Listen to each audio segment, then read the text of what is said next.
This video contains explanation of the topic chemical equations from chapter number 1 chemical reactions and equation for class 10th science chemistry. So let's see what are chemical equations. So when a reaction takes place in nature, whether it is anything, for example, if we are burning a coal inside in air, then it will get converted into carbon dioxide. So this is known as a reaction. And if we represent that reaction in terms of some symbols and words, then it is known as equation. तो यही मान लीजिए कि अगर हम कोई भी reaction देखते हैं एनवायरनमेंट में जो हो रही है, जैसे कार्बन को अगर हम ऑक्सीजन में बर्न करते हैं तो वो कार्बन डाइऑक्साइड बना लेता है, एक रिएक्शन है. अब इसको किसी सिंबल की फॉर्म में या वर्ड फॉर्म में लिखना, इसे इक्वेशन बोल दिया जाता है. So let's see, this is chemical equation. Definition is the method of representing a chemical reaction with the help of symbols and formula of the substances involved in it is known as a chemical equation. कि वो method जिससे हम एक chemical reaction को represent करते हैं उसके symbols और फॉर्मूला की हेल्प से, उसे हम केमिकल इक्वेशन बोल देते हैं. For example, zinc metal react with dilute sulphuric acid to form zinc sulphate and hydrogen gas. कि जो जिंक मेटल है वो रिएक्ट करता है किससे? डाइल्यूट सल्फ्यूरिक एसिड से, और क्या बना लेता है वो? जिंक सल्फेट और हाइड्रोजन गैस बना लेता है. अब इसके लिए वर्ड इक्वेशन क्या होगी कि zinc react with sulphuric acid and forms zinc sulphate and hydrogen.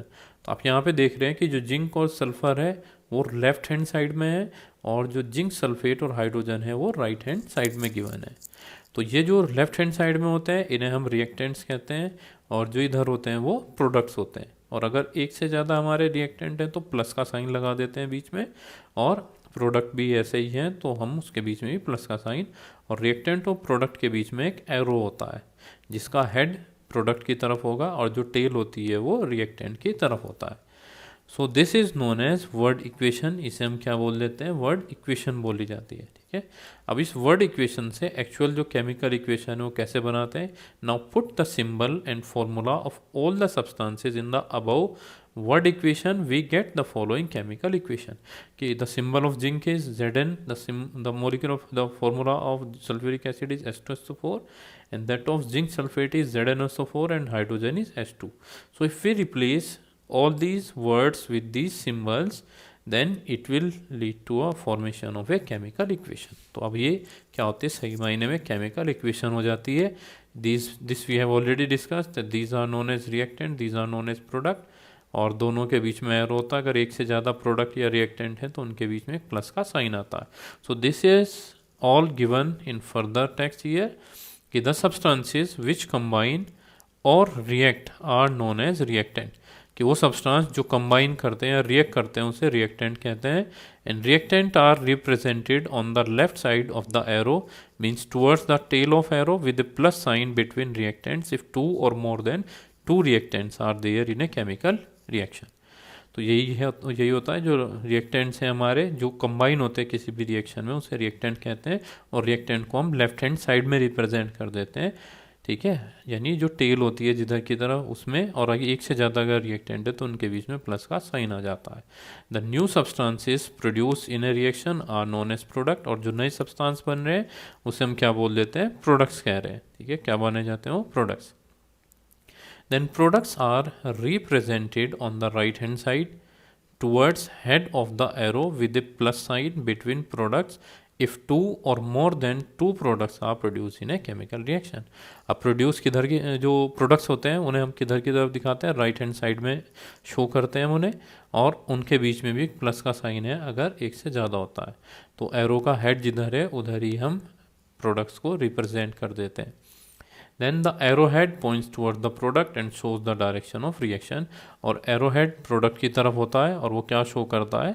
Direction of reaction, कि किस डायरेक्शन में रिएक्शन हो रही है. Then the states of a reactant and product are also represented in a chemical equation by using the following convention.